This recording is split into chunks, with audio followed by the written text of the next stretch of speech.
Hello दोस्तों, आप सभी का स्वागत है हमारे इस वीडियो में। इसमें हम सीटेट मैथ पेडागोजी के बारे में पढ़ेंगे। तो इसमें हमने 3 चैप्टर कंप्लीट करा दिए। जो टॉपिक थे हमने 3 टॉपिक कंप्लीट करा दिए। यहाँ पे हमारा टॉपिक नंबर है 4th, जो application of mathematics. Application of mathematics के बारे में आज हम इस वीडियो में विस्तार से समझेंगे और पढ़ेंगे, जो पेपर फर्स्ट और सेकंड दोनों के लिए महत्वपूर्ण है। सीटेट पेपर फर्स्ट और सेकंड दोनों में मैथ पेडागोजी पूछी जाती है। तो यहाँ पे हम एप्लीकेशन ऑफ मैथमेटिक्स के बारे में पढ़ेंगे और समझेंगे। तो इसमें हमारा कंटेंट दिया गया है। बाद को हम क्या करेंगे, प्रीवियस ईयर क्वेश्चंस करेंगे। इसमें हम पहले सारा कंटेंट कंप्लीट कर लेते हैं, बाद को इसके प्रीवियस ईयर क्वेश्चन करेंगे। तो हमारा कंटेंट कंप्लीट होता है तो हमारा क्या होता है, क्वेश्चन समय करने में अच्छे से हम आसानी से क्वेश्चन कर पाते हैं। तो यहाँ देखते हैं हमारा क्या दिया गया है। ग्रेट नेपोलियन के अनुसार इन्होंने इनकी डेफिनेशन बताई है, जो गणित पेडागोजी, इन्होंने गणित के बारे में एक डेफिनेशन दी है। जो ग्रेट नेपोलियन के अनुसार, जो ग्रेट नेपोलियन है, इन्होंने क्या बताया, गणित की प्रकृति और सुधार राज्य की समृद्धि के साथ जुड़े हुए हैं। इन्होंने बताया कि जो गणित की प्रगति है और सुधार राज्य की समृद्धि के साथ ही जुड़ा हुआ है। और क्या इसमें बताया है, आगे हम देख लेते हैं। आगे क्या दिया गया है, सामुदायिक गणित। और क्या है, सामुदायिक गणित। सामुदायिक गणित को हम कैसे उपयोग करते हैं इसके बारे में समझ लेते हैं। ये छात्रों को गणित सीखने के लिए, उलझाने के लिए संसाधनों का एक संग्रह है। ये सीखने वाले को उनके तर्क कौशल को सही ठहराने के अवसर प्रदान करता है। तो जो क्या है इसमें, जो छात्रों को गणित सीखने के लिए, उलझाने के लिए और संसाधनों का संग्रह है। ये सीखने वाले को उनके तर्क और कौशल को सही ठहराने के अवसर प्रदान करता है। जो क्या है, सामुदायिक गणित दिया गया। अब गुणन के गुण, अब इसमें हम देख लेते हैं। जो गुणन के गुण दिए गए उनके बारे में पढ़ लेते और समझ लेते हैं।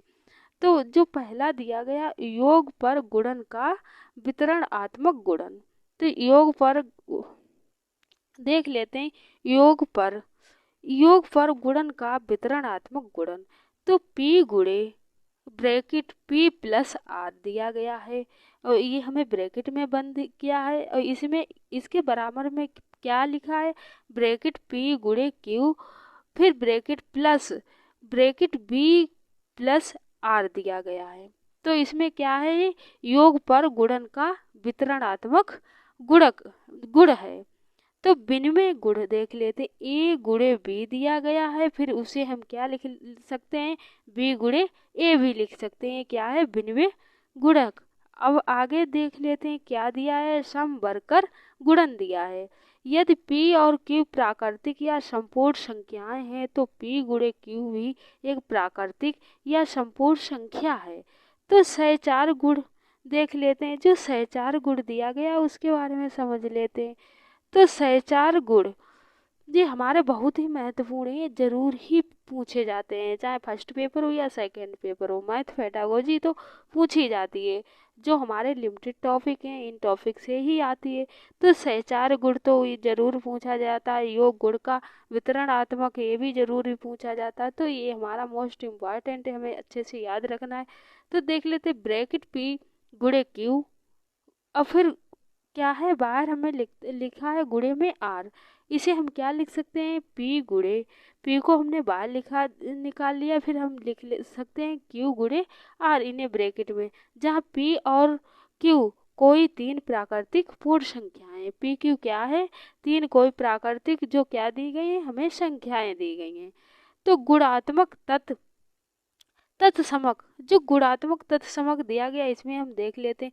संख्या फर्स्ट में गुणन के संबंध में, जो संख्या फर्स्ट दी है गुणन के संबंध में निम्नलिखित विशेष गुण P गुणे वन गुणे P, जहाँ P एक प्राकृतिक संख्या है।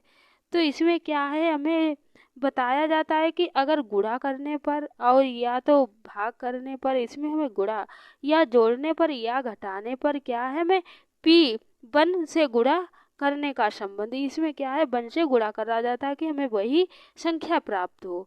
तो इसमें हम समझ सकते हैं कि इसमें क्या है, p गुणे 1, इसमें 1 से गुणा किया जाता है, 1 ही इसमें जोड़ा जाता है। अब गृहीत हमेशा, अब गृहीत संख्या देख लेते हैं। अब गृहीत क्या है, तो ऐसा स्टेटमेंट जिसको सच माना जाता है बिना किसी प्रूफ के। एक जैसे देख लेते 5 गुणे 5 + 6 11, तो इसमें क्या है, कोई प्रूफ की ज़रूरत नहीं, 5 + 6 11 होते हैं, तो इसे क्या है, मान लिया जाता है, इसमें कोई प्रूफ नहीं, प्रूफ की ज़रूरत नहीं पड़ती है। अनुमान ऐसा, जो अनुमान है, अनुमान देख लेते हैं, अनुमान क्या है इसके बारे में पढ़ लेते हैं। तो अनुमान ऐसा स्टेटमेंट है जिसको सच साबित करने के लिए प्रूफ की ज़रूरत पड़ती है।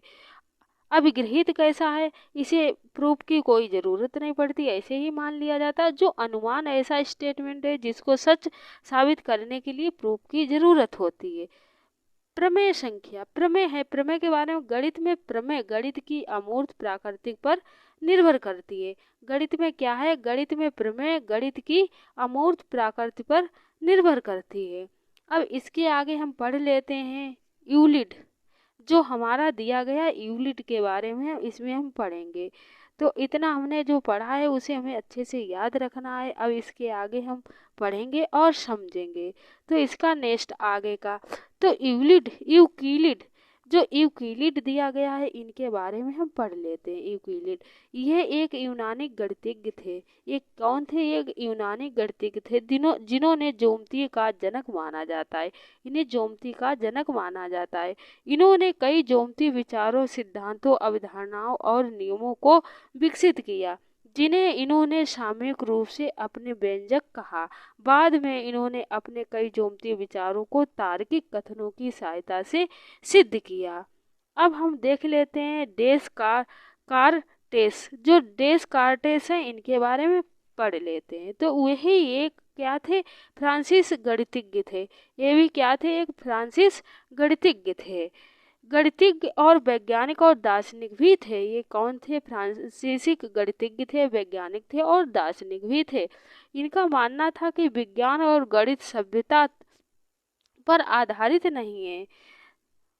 तो क्या है, इसके अलावा इन्होंने निर्देशात्मक सतह प्रणाली विकसित की, जो हमें विशेष रूप से ज्योमेट्री एक तरह से बिंदुओं का पता लगाने में मदद करती है। अब हम देख लेते यूलर के बारे में पढ़ लेते। इसमें हम पढ़ेंगे यूलर के बारे में पढ़ेंगे और समझेंगे। वह स्विट्जरलैंड में जन्मे गणितज्ञ और भौतिक विज्ञानी थे। ये कौन थे, ये स्विट्जरलैंड में जन्मे और गणितज्ञ और भौतिकी वैज्ञानिक थे। इन्होंने गणित के लगभग सभी क्षेत्र जैसे ज्योमेट्री, कलन, त्रिकोणमिति, बीज गणित और संख्या सिद्धांत के साथ साथ भौतिकी के विभिन्न क्षेत्रों में काम किया। इन्होंने किस किस में काम किया, इन्होंने कलन भी, जो ज्योमेट्री कलन है, त्रिकोणमिति, बीज गणित और संख्या सिद्धांत के साथ साथ भौतिकी के विभिन्न क्षेत्रों में भी काम किया। वह एकमात्र गणितज्ञ हैं जिनके नाम पर 2 संख्याएं, ये ऐसे गणितज्ञ हैं इनको नाम पर 2 संख्याएं दी गई हैं, कैलकुलस। तो ई में यूलर की संख्या लगभग कितनी है, 2.71828 के बराबर है। यूलर स्थिरांक लगभग कितना दिया गया है, 0.57721 के बराबर है। अब वाणिज्यिक गणित के हिस्से हैं, जो वाणिज्यिक है उसके गणित के हिस्से हैं, उसके बारे में पढ़ लेते हैं। तो क्या है, ब्याज दिया गया है, साधारण ब्याज दिया गया है, चक्रवर्ती ब्याज दिया गया है, बचत बैंक खाता दिया गया, लाभ और हानि दी गई, छूट और कर और शेयर और ऋण पत्र। तो आगे हम देख लेते हैं व्यवसायिक बारे में, व्यवसायिक गणित के बारे में, जो वाणिज्य और रोजमर्रा के जीवन में उपयोग किए जाते हैं, जो रोज के जीवन में क्या करे जाते हैं, गणित उपयोग किए जाने वाले व्यवहारिक विषयों का एक समूह है। आगे पढ़ लेते हैं, आगे इसका हम देख लेते हैं। आगे जीन पियाजे, जो जीन पियाजे जी हैं ये दार्शनिक, इन्होंने क्या बताया गणित के बारे में, इनके बारे में पढ़ लेते हैं। तो जीन पियाजे का गणित, तो जीन पियाजे के अनुसार बच्चे पहले संख्याओं का संरक्षण करना सीखता है। जीन पियाजे ने क्या बताया, जो बच्चे होते हैं पहले संख्याओं का क्या करते हैं, संरक्षण करना सीखते हैं। उसके बाद लंबाई का संरक्षण, फिर वजन का, और फिर अंत में वैल्यू का संरक्षण करते हैं। नॉलेज के एरिया में उनका स्टेटमेंट संख्या, तर्क, संगतता और गणितीय ज्ञान पर आती है, क्योंकि संख्याएं वे संबंध हैं जिनकी रचना बच्चा मन से करता है। इन्होंने क्या बताया, संख्याएं वे हैं जिनकी रचना बच्चा क्या करता है, अपने मन से करता है। और इन्होंने कहा था कि संख्या द्वारा वस्तुओं के बीच बनाए गए दो प्रकार के संबंधों का संश्लेषण है। अब देख लेते हैं मूर्त संक्रियात्मक अवस्था पियाजे के संज्ञानात्मक विकास के सिद्धांत में तीसरा चरण है।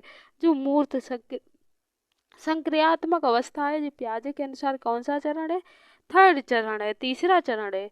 तो मूर्त संक्रियात्मक अवस्था दी गई उसके बारे में पढ़ लेते हैं। मूर्त संक्रियात्मक अवस्था की आयु 7 से 11 वर्ष होती है। मूर्त संक्रियात्मक अवस्था में बच्चे संख्या, क्षेत्रफल, आयतन और अभिविन्यास के संरक्षण की क्षमता प्राप्त करते हैं।